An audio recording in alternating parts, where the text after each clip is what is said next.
एक proven trading strategy, एक sound risk और मनी मैनेजमेंट सिस्टम, ये सब इंपॉर्टेंट है। पर साइकोलॉजी वो है जो इन सबको एक साथ जोड़ता है।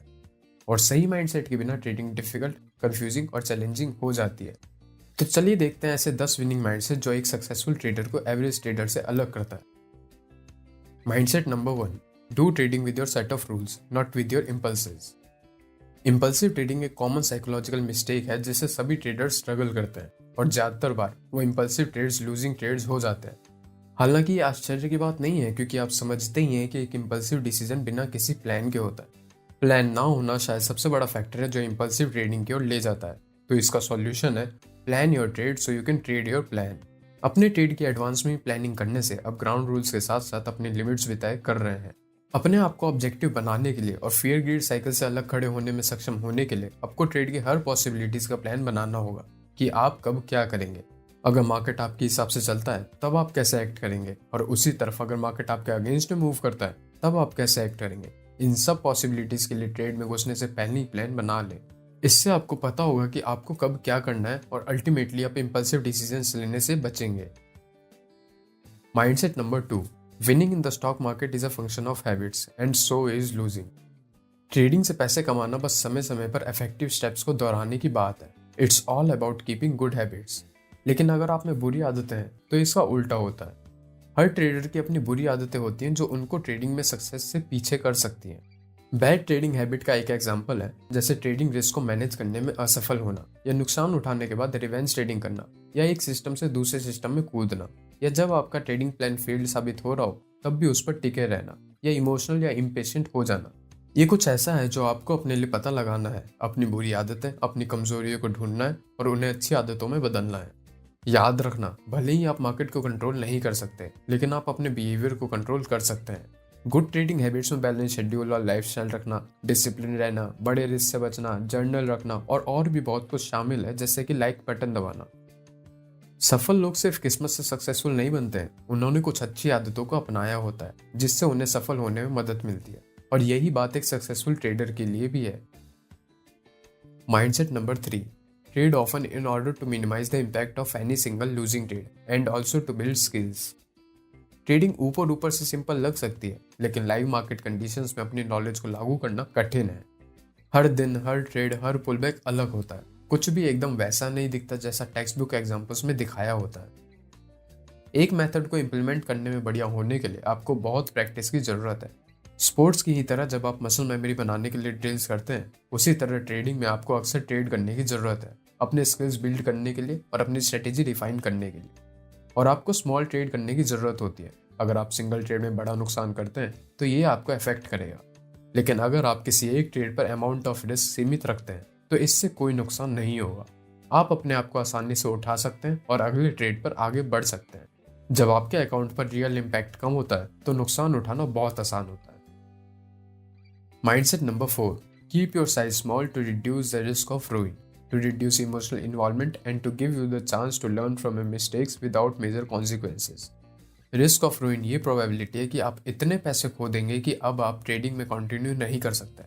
अगर आपके पास कैपिटल है तो आप ट्रेडिंग गेम में हैं, लेकिन अगर आपके पास कैपिटल नहीं है तो आप ट्रेडिंग गेम से बाहर हैं। खासकर जब आप कंसिस्टेंटली ट्रेड करना सीख रहे हैं तब अपना रिस्क कम रखें। यहाँ तक कि जब आप अच्छे हो रहे हैं तब भी इसे कम रखें, क्योंकि आपकी भी लूजिंग पीरियड्स आएंगे और जब वे आएंगे तब आप उन्हें अपने अकाउंट से बड़ा हिस्सा नहीं ले जाने देना चाहते होंगे। ट्रेडिंग विदाउट इमोशन करने से ज़्यादा कहना आसान है। हम में से कई ट्रेडर्स इमोशनल और रिएक्शनरी होते हैं और हम डेली बेसिस पर डर और लालच से प्रभावित होते हैं। अगर आपके पास 50,000 का अकाउंट है और आप हर ट्रेड पर 5,000 का रिस्क उठाते हैं तो खेल से बाहर होने के लिए सिर्फ 10 लूजिंग ट्रेड्स लगेंगे।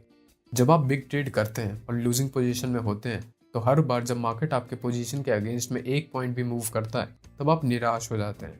इसलिए हमारे ट्रेड्स पर इस इमोशनल इफेक्ट को कम करने के सबसे आसान तरीकों में से एक है हमारे ट्रेड के साइज को कम रखना। इस तरह भले ही ट्रेड उम्मीद के मुताबिक ना हो, आपको बिना किसी मेजर कॉन्सिक्वेंस के अपनी गलतियों से सीखने का मौका मिलता है। Mindset number 5, being a trader is ultimately an act of competing against yourself. ये सेल्फ इंप्रूवमेंट के बारे में है, हर दिन अपने पिछले दिन से बेहतर होने के बारे में। Being a good trader means being consistent over the long run. इसका मतलब है मेहनती बने, अपनी गलतियों से सीखें और इमोशंस पर नियंत्रण रखें, अपने रिस्क टॉलरेंस के अंदर रहें, और अगर आप कुछ नहीं जानते हैं तो उसके बारे में जानें। एक बेहतर ट्रेडर बनने का एकमात्र तरीका प्रैक्टिस के माध्यम से है, लेकिन प्रैक्टिस करना पर्याप्त नहीं है। ये सिर्फ 3 स्टेप प्रोसेस का पहला स्टेप है, प्रैक्टिसिंग, रिव्यूइंग एंड अडेप्टिंग। ये 3 स्टेप प्रोसेस आपके ट्रेडिंग स्किल्स को बहुत इंप्रूव कर देगा। सेल्फ रिव्यू प्रोसेस बहुत इंपॉर्टेंट है और अक्सर हम में से ज़्यादातर द्वारा नेग्लेक्ट किया जाता है। इसमें दिन के आपके सभी ट्रेड्स और एक्शन और इमोशंस को देखना और ये आकलन करना कि आपने प्रत्येक दिन अपने ट्रेडिंग प्लान को कितनी अच्छी तरह फॉलो किया, ये रिव्यू करना है। अगर आप बहुत से ऐसे ट्रेड्स लेते हैं जो आपके ट्रेडिंग प्लान का हिस्सा नहीं थे, तो ये एक समस्या है। अगर आपने दिन के चार्ट को देखा और ऐसे ट्रेड्स देखे जो आपको लेने चाहिए थे लेकिन नहीं लिए, तो ये भी एक समस्या है। अपने अंदर और अपने स्ट्रेटेजी के अंदर एरिया ऑफ इंप्रूवमेंट्स की तलाश करें। Mindset number 6, if when you lose on a trade, you learn from your mistakes and it motivates you to work even harder, you are on the right track. अपने motivation को बनाए रखना कठिन हो सकता है, खासकर जब आप खराब ट्रेडिंग पीरियड से गुजर रहे हो या आपको लगता हो कि आप उतनी तेजी से आगे नहीं बढ़ रहे हैं जितनी तेजी से आप चाहते हैं, या जब आपके पास एक स्मॉल अकाउंट हो, या चाहे आप जो भी कर लो वो ऐसा लगता है कि जैसे वो सभी एफर्ट्स के लायक नहीं है। हमें ट्रेडिंग करते समय अपनी गलतियों और सीखे गए सबक को हमेशा अपने स्क्रीन के सामने रखना चाहिए, क्योंकि एज अ ट्रेडर्स हम हर बार वही गलतियां करते हैं। हर दिन अपनी आंखों के सामने की गई गलतियों की एक लिस्ट होने से पॉजिटिव हैबिट्स को ताकत मिलती है और ये चीज पक्का करती है कि आप उन गलतियों को दोहराने से बचेंगे। Mindset number 7, trading opportunities are endless, there is always another one coming.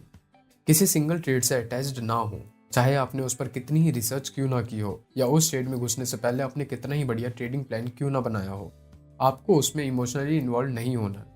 देखो क्या होता है ना, जब हम किसी एक ट्रेड पर इतना टाइम दे देते हैं तो हम उससे अटैच हो जाते हैं, और जब मार्केट हमसे सहमत नहीं होता है फिर भी हम मार्केट को नजरअंदाज करते हैं और गलत प्रूव होने से बचते हैं।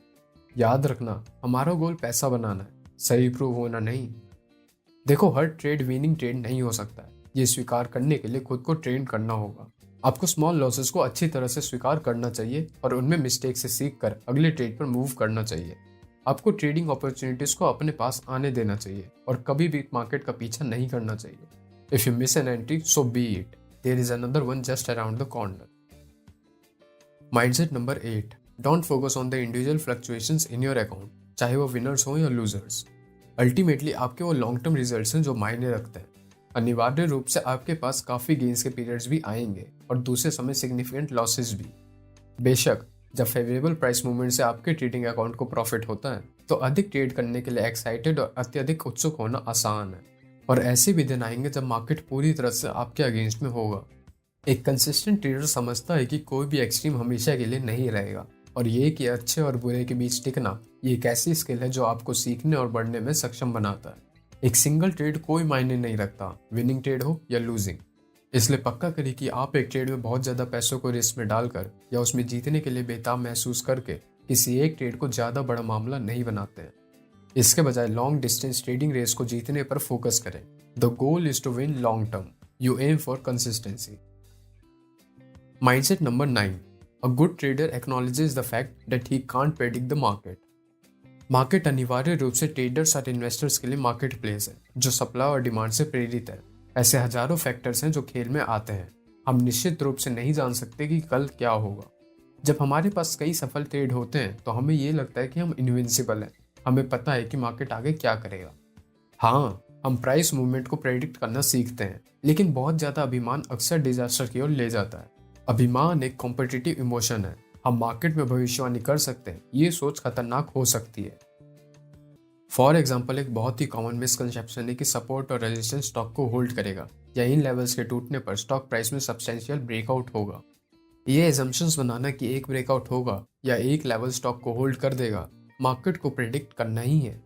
इसके बजाय आपको देखना चाहिए कि इन लेवल्स के आसपास क्या होता है और फिर एक डायरेक्शन में मोमेंटम आ जाने पर एंट्री करनी चाहिए। ऐसा करने से हम प्रेडिक्ट नहीं कर रहे कि कुछ घटित होगा, बल्कि हम करंट प्राइस फ्लो में एंटर कर रहे हैं। ये इमोशन से मार्केट को देखने के बजाय ट्रेडिंग को as a matter of fact बनाता है। याद रखना, आपको मार्केट को प्रेडिक्ट नहीं करना है बल्कि रिएक्ट करना है। Mindset number 10, make your own system to help you get long term consistency. Take what is useful, discard what isn't and add what is unique to you. Trading को continuing education के रूप में सोचें। आपको हर दिन सीखने पर फोकस करने की आवश्यकता है। ये याद रखना इंपॉर्टेंट है कि मार्केट को समझना एक ऑनगोइंग प्रोसेस है। ग्रोथ माइंडसेट का होना सफल होने की कुंजी है। जब ट्रेडिंग की बात आती है तो अक्सर हम दूसरों के ओपिनियन से अपने विचार विकसित करते हैं। चलो ये शुरुआत करने के लिए ठीक भी है, लेकिन जैसे जैसे हम डेवलप करना जारी रखते हैं हमें ये स्वीकार करने में सक्षम होना चाहिए कि जो कुछ हमने एक बार सोचा था सही होगा वो वास्तव में गलत हो सकता है।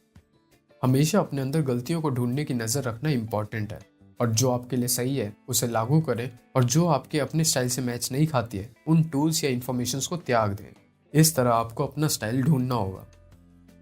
तो कैसी लगी आपको ये वीडियो, हमें कमेंट करके जरूर बताएं। और अगर आपको ये वीडियो पसंद आई हो तो इसे लाइक करें और शेयर करें। और ऐसी ही इन्वेस्टिंग, ट्रेडिंग, पर्सनल फाइनेंस और मनी मैनेजमेंट रिलेटेड वीडियोस देखने के लिए हमारे चैनल को सब्सक्राइब करें।